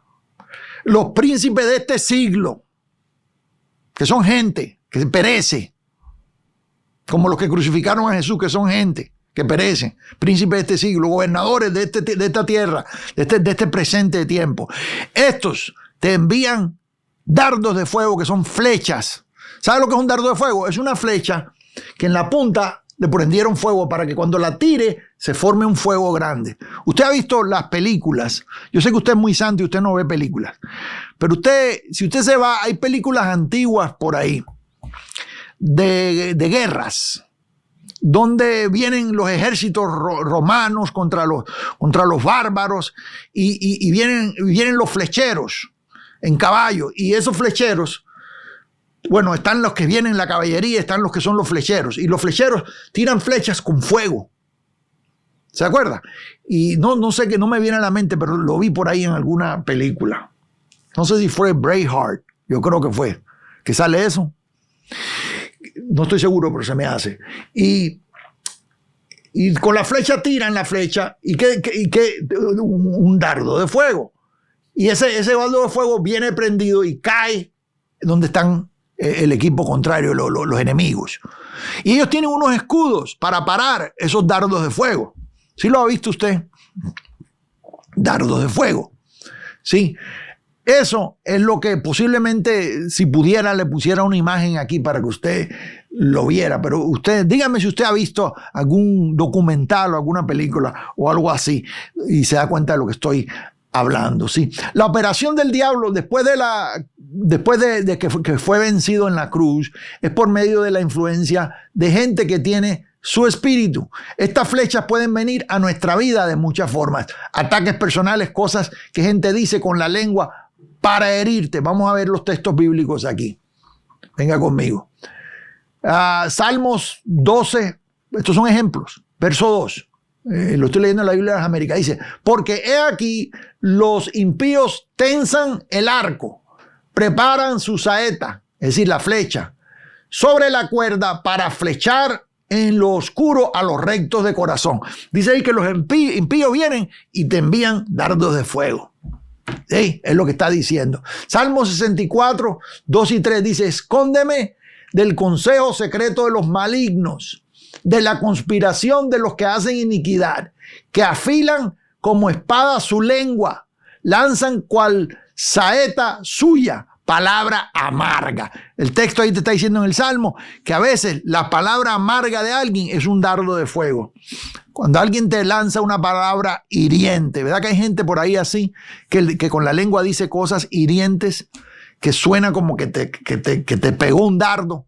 Son dardos de fuego. Con la lengua lanzan dardos de fuego. Los hijos de desobediencia, los hijos del diablo, gente que trabaja en donde tú trabajas, en tu empleo, a veces hasta dentro de tu iglesia, gente que te dice cosas por envidia, para herirte, te critican y te dicen cosas con la lengua, dardos de fuego, es lo que dice ahí. O sea, ahí mismo el 64, los textos que siguen, y estos son en la Biblia de las Américas, dice que afilan su lengua como espada.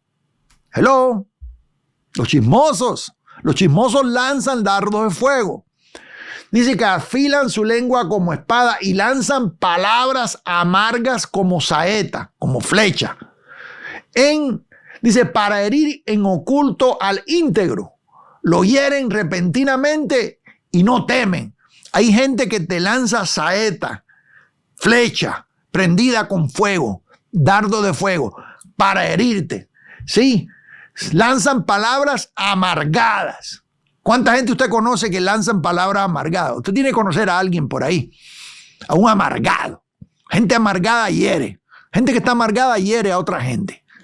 Te dan de lo que ellos tienen, de la abundancia del corazón, habla la boca. Y todo lo que te dicen es para bajar tu estima, para criticarte, para hacerte sentir menor, para hacerte sentir mal. Y te hieren. A veces hay, inclusive dentro de los matrimonios, hay esposos que le mandan dardos de fuego a la esposa, le dicen cosas que la hieren y le bajan la estima. Y al revés, hay esposas, hay mujeres por ahí que también a su esposo le mandan dardos de fuego. Y entre relaciones y entre parientes se están mandando dardos de fuego.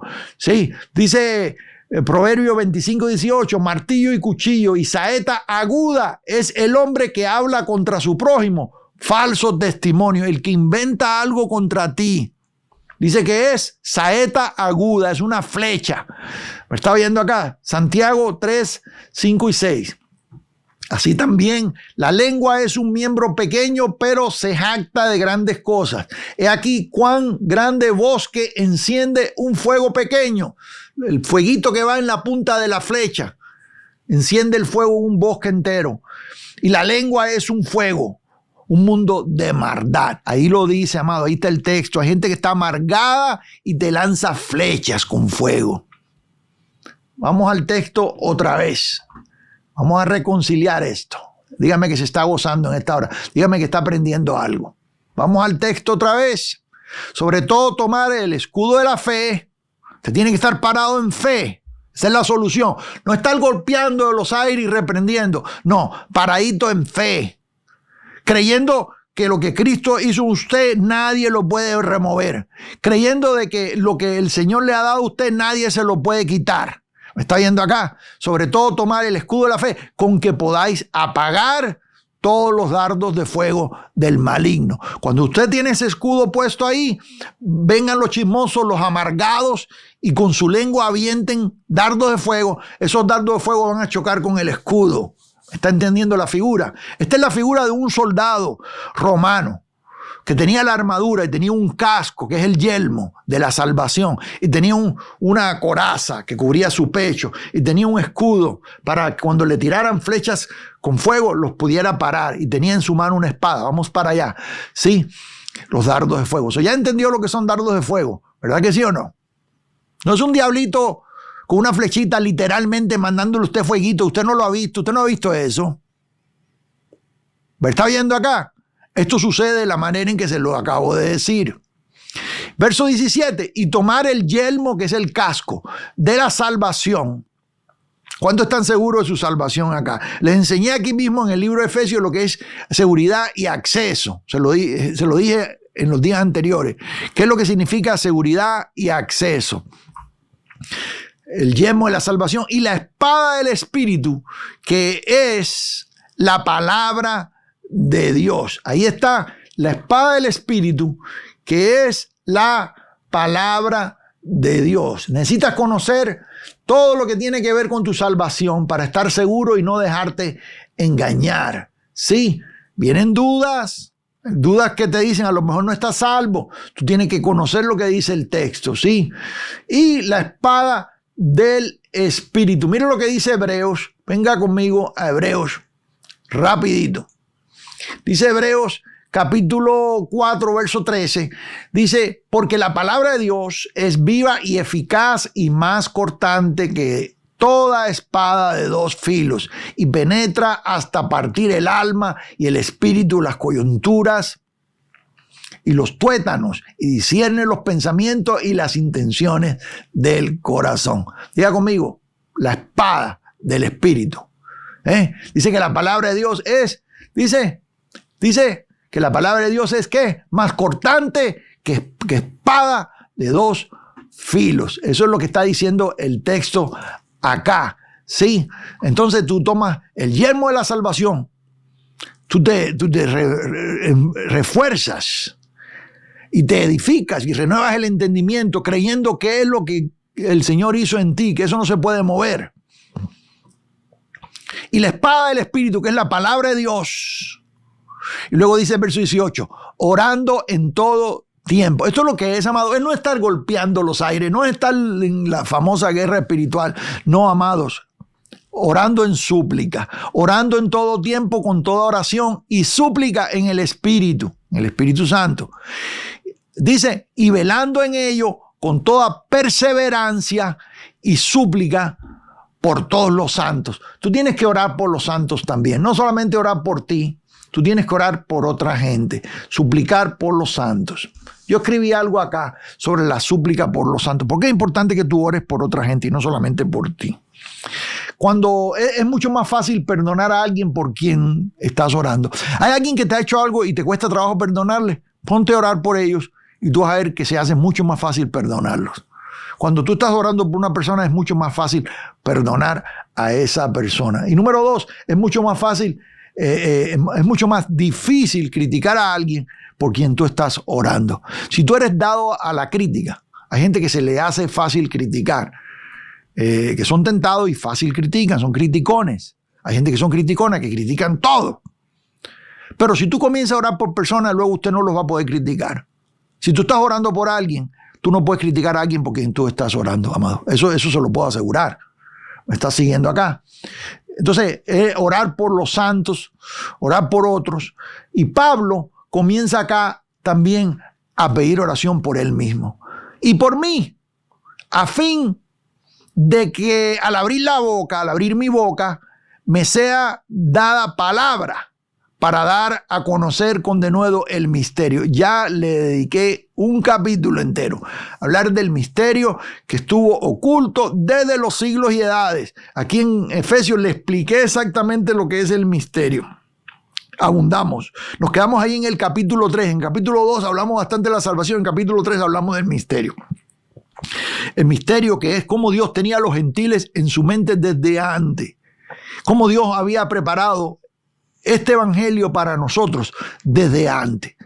El misterio que es Cristo en nosotros, esperanza de gloria, que también habla de ello Colosenses y lo mencionamos. Aquí en las epístolas de la prisión vamos a estudiar Colosenses, también lo tenemos en planes. Ore por nosotros para que lo podamos hacer. Es un reto para nosotros preparar todo este contenido, tener los estudios estos listos a tiempo y hacer todo lo que es investigación y preparar las guías de estudio, escribir todo. Créanme que es un trabajo. Y ore por nosotros porque estamos por publicar los 2 libros, el comentario de la carta a Efesios y el comentario de la carta a los Gálatas. Estamos por publicarlos, estamos en revisión en estos momentos. Ore por nosotros porque el tiempo a veces no nos alcanza verdaderamente y tenemos mucho trabajo acá en el ministerio, pero su oración con nosotros nos ayuda, ¿sí? Dice Pablo aquí, por mí, ore por Pablo, ore por los ministros, ore por su pastor, ore por aquel que le enseña, ore por aquellos que dedican tiempo para ministrar a su vida, amado. Eso es algo que usted puede hacer, ¿sí? Amados, ¿cómo le puedo ayudar? Lléveme en oración. Hay gente que pregunta, amado, ¿cómo le puedo ayudar? Lléveme en oración y comparta este material con alguien para que bendiga a alguien. A los que están aquí, comparta este estudio con alguien en sus redes sociales, con sus contactos, en WhatsApp, en Facebook. Compártalo con gente que usted conoce para que ellos también sean edificados, amados, para que se le abran a ellos también los ojos del entendimiento. Ore por ellos y también comparta con ellos el estudio. ¿Qué puede hacer con nosotros? ¿Cómo nos puede ayudar a nosotros? Llévenos en oración. Sí, dice Pablo aquí, para abrir mi boca, que me sea dada palabra para dar a conocer el misterio del evangelio. Ya le expliqué lo que es el misterio. Verso 20, por el cual soy embajador en cadenas. Otra vez Pablo, verso 20, y esto es muy importante lo que le voy a decir. Le voy a decir algo esta tarde, esta noche. Para ustedes es noche, para otros es tarde. Muy importante en cuanto a la carta, al sello de la carta, que a usted le va a quitar dudas en cuanto a quién llevó la carta, cómo la entregó, y todo tiene que ver con la prisión. Voy a hablarle un poquito más de la prisión de Pablo. Empecé este estudio bíblico hablando de la prisión de Pablo. En la introducción de Efesios hablé de cómo Pablo fue quedado prisionero, cómo lo hicieron prisionero, cómo llegó a Roma de prisionero, el viaje ese que dio a Roma como preso y todo eso. Le voy a hablar un poquito más de la prisión antes de terminar hoy, para que usted se lleve una idea redondeada de todo lo que tiene que ver con la carta, ¿sí? Pablo dice aquí, embajador y cadenas. Una vez más, ¿se acuerda que 2 veces ya lo vimos? Que él dijo, yo Pablo preso en el Señor. Pablo está dejándole saber a ellos, dice por causa de vosotros, que estaba preso. Y desde la prisión escribió la carta. Aquí vemos en el versículo 20 otra evidencia interna. Esto es lo que lo llamo evidencia interna porque hay evidencias históricas, de que la historia nos enseña cosas, pero hay evidencias que están dentro del texto y yo siempre voy más por las evidencias internas. Evidencia interna de que Pablo ha escrito la carta desde la prisión. Dice embajador y en cadena, ¿sí? Y yo busqué en el diccionario, se lo doy en la guía de estudio, embajador, una persona con mayor rango en el servicio diplomático que representa ante otros estados, al estado que le nombra. Es un emisario o un mensajero. Eso lo busqué en la Real Academia Española, en el diccionario. Ahí le dejo, en la guía de estudio le dejo las referencias. ¿Sí? En las salutaciones finales, en el versículo 21, dice Pablo, para que también vosotros sepáis mis asuntos y lo que hago, dice, todo os lo hará saber Tíquico, hermano amado y fiel ministro en el Señor. Tíquico es la persona que llevó la carta y se la entregó a los efesios. Ya yo le dije anteriormente que la carta fue hecha para que circulara en la región, en los rollos en los manuscritos más antiguos, donde dice al principio de la carta, en el capítulo 1, donde dice los santos que están en Éfeso, la palabra en Éfeso no aparece ahí. Y es que parece que la dejaron en blanco para que cada vez que se la entregaban a una iglesia en la región, ahí llenaban y ponían el nombre de la iglesia. Sí, siendo Éfeso la ciudad más importante de la región, ya hablé de la cultura, hablé de la región, hablé de Éfeso. Ya se lo di en los estudios anteriores. Sí, entonces Tíquico es el que lleva la carta. Hay una evidencia aquí. ¿Se acuerda que yo le dije a usted que Colosenses es también una epístola de la prisión? Son 4 epístolas de la prisión. Hubieron más epístolas de la prisión porque el 2 de Timoteo fue escrita de prisión, pero fue otra prisión. Se lo voy a decir ahorita en unos minutos para que usted se lleve esa información. Pero dice Pablo aquí en Colosenses capítulo 4 verso 7, dice, todo lo que a mí se refiere os lo hará saber Tíquico, amado hermano y ministro y fiel ministro y consiervo en el Señor. Eso es Colosenses 4:7. En otras palabras, Tíquico era el correo en este caso. Él fue el que llevó la carta a los efesios y también a los colosenses. Fue que se la entregó a esas 2 iglesias. Ahora, dice aquí en 2 Timoteo 4:12, recuerde que 2 Timoteo es la última carta del apóstol Pablo, es la última, ya está listo para ser sacrificado. En 2 Timoteo él menciona a Tíquico otra vez ahí. Se lo menciona a Timoteo. Dice, a Tíquico lo envié a Éfeso.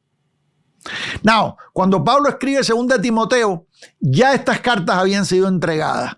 Estas 4 cartas, que son las conocidas como las cartas o las epístolas carcelarias o las cartas de la prisión, que son Éfesos, Filemón, las vamos a estudiar, amados. Colosenses y Filipenses, son las 4 epístolas. Pablo las escribe durante esos 2 años primeros que estuvo preso en Roma. Pablo estuvo preso en Roma, cae en Roma y está en una casa y hay evidencia, el texto, por ejemplo, en Hechos capítulo 28, versos 30 y 31, ahí nos dice que Pablo habían gente que podían venir y ayudarlo, tenía cierta comodidad, estaba preso, pero lo tenían puesto en una casa. En esa casa, Pablo tenía ayudantes.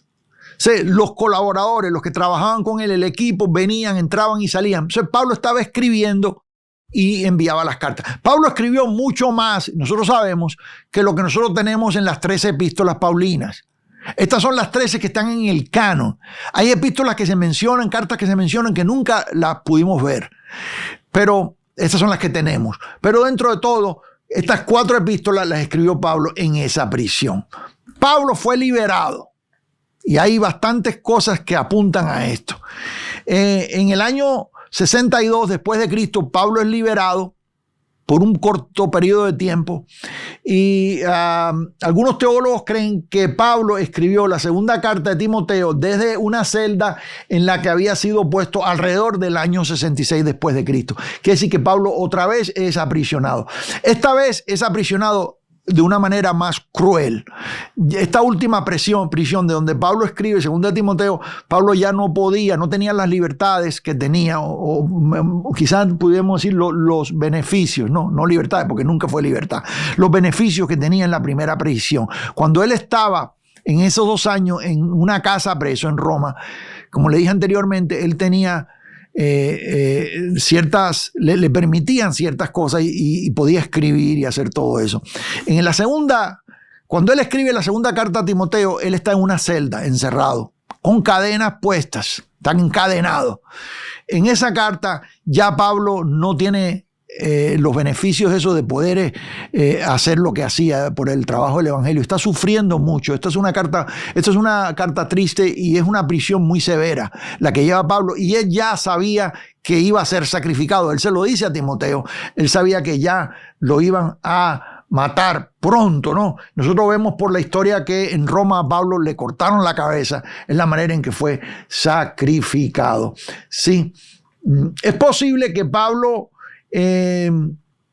yo escribo acá en el verso 22, lo escribo en la guía de estudio, pongo acá, la referencia que le mencioné, Hechos 28, 30, 31, y Pablo permaneció 2 años enteros en una casa alquilada y recibía a todos los que a él venían, predicando el reino de Dios y enseñando acerca del Señor Jesucristo abiertamente y sin impedimento.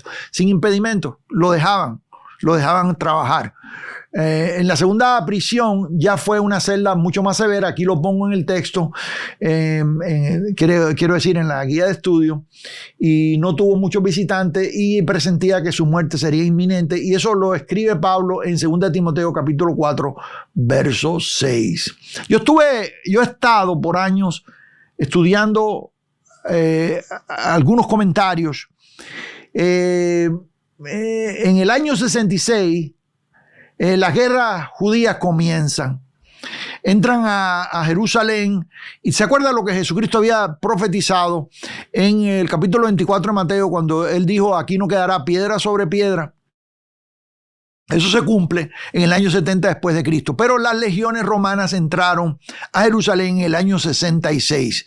Y ahí comenzó un periodo de tribulación de 3 años y medio, hasta el día en que no quedó piedra sobre piedra, que la ciudad de Jerusalén, el templo, los edificios del templo, todo fue destruido. Y ahí pararon los sacrificios, ahí pararon las ceremonias. En otras palabras, ahí la religión judía llegó a su fin. Ya le he dicho antes, el judaísmo que nosotros vemos hoy en día es un judaísmo diferente. No tiene ceremonias, no tiene sacrificios. Es un judaísmo rabínico, así se llama, rabínico. Y yo digo a ellos, cuando no hay derramamiento de sangre, no hay remisión de pecados, como dice el texto. Yo no entiendo bien cuál es la idea de este judaísmo, pero no es el judaísmo que había en los días de Cristo. Ese terminó en el año 70 después de Cristo. Pablo muere antes de eso. En ninguna epístola, en ningún escrito, Pablo menciona nada que tenga que ver con la destrucción del templo. Pablo muere en un tiempo de tribulación, cuando Jerusalén estaba siendo rodeada y acosada por las legiones romanas. En un libro que menciono acá, la Vía y Epístola de San Pablo, ellos sitúan, los escritores, la muerte de Pablo en mayo o junio del año 68 después de Cristo. En otras palabras, 2 años antes de la destrucción del templo en Jerusalén. Pablo no llegó a ver la destrucción del templo, ¿sí? Cosa tremenda esa, ¿no? Aquí está. Entonces dice, hablando de Tíquico, el cual envía a vosotros para esto mismo, para que sepáis lo tocante a nosotros y que consuele vuestros corazones. Y consolar el corazón de los santos es una de las metas que Pablo tiene cuando escribe la epístola. Verso 23 dice: paz sea a vosotros. Dice, paz sea a los, perdón, así no dice, así lo dicen en otros lugares. Paz sea a los hermanos y amor. Diga conmigo, paz, que es fruto de la gracia de Dios. Paz es el saludo y la despedida. Gracia y paz al principio, acá paz. Hermanos y amor con fe de Dios Padre y del Señor Jesucristo. En esta conclusión vemos paz, amor y fe, que esto debe resumir el mensaje del Evangelio: paz, amor y fe. Sí, paz, el resultado de haber sido justificados; amor, la causa por la que Dios nos ha alcanzado. Juan 3:16 dice: porque por gracia soy salvo por medio... No, ese es Efesios 2:8. Juan 3:16 dice: porque de tal manera amó Dios al mundo que ha dado a su único Hijo, para que todo aquel que en él cree no se pierda, mas tenga vida eterna. Ahí dice: de tal manera amó Dios al mundo. Es por amor que el Señor fue sacrificado. ¿Sí? Y fe, que es la manera en que entramos a esta gracia, Efesios 2:8. ¿Sí? Porque por gracia sois salvos por medio de la fe, y esto no de vosotros, pues es regalo de Dios. Y en el capítulo 24, la gracia sea con todos los que aman a nuestro Señor Jesucristo con amor inalterable. Pablo empieza con gracia y cierra con gracia. Concluye deseando la gracia a todos los que aman a nuestro Señor Jesucristo. Dice con amor inalterable. Eso no puede alterarse, no puede cambiar. En el capítulo entero y en realidad en la carta hemos visto acá una jornada en cómo Pablo ha edificado a esta iglesia de creyentes que están en toda la región. Cómo los ha edificado diciéndoles, enseñándoles quiénes son ellos en Cristo, quiénes somos nosotros en Cristo también, porque esa es la aplicación, ¿sí? Y también la conducta que debe tener el creyente, porque la gracia no es libertinaje. La gracia nos prepara y nos hace agradecidos. Y por agradecimiento nosotros podemos caminar en justicia, podemos caminar en buena conducta, ¿sí? Este capítulo último, final de Efesios, enfatiza la importancia de las relaciones familiares y laborales, basadas en el respeto mutuo y la obediencia a Dios. También resalta la necesidad de fortalecernos en el Señor y de vestirnos con la armadura de Dios, que ya entendimos lo que es. Finalmente Pablo se despide con bendiciones y exhortaciones finales. En la guía de estudio le estoy dando a usted, le estoy entregando, amados, la referencia. Por eso descargue la guía de estudio, es gratis totalmente, amados. No le cuesta nada y tiene acceso a muchos estudios bíblicos. Ahí le estoy entregando toda la referencia de cosas que he hablado aquí, de mi investigación y todo eso, amados. Y aquí le voy a dejar todo lo que hemos hecho en esta serie, y si no se ha suscrito al canal, hágalo acá. Bendigo sus vidas. Seguimos adelante.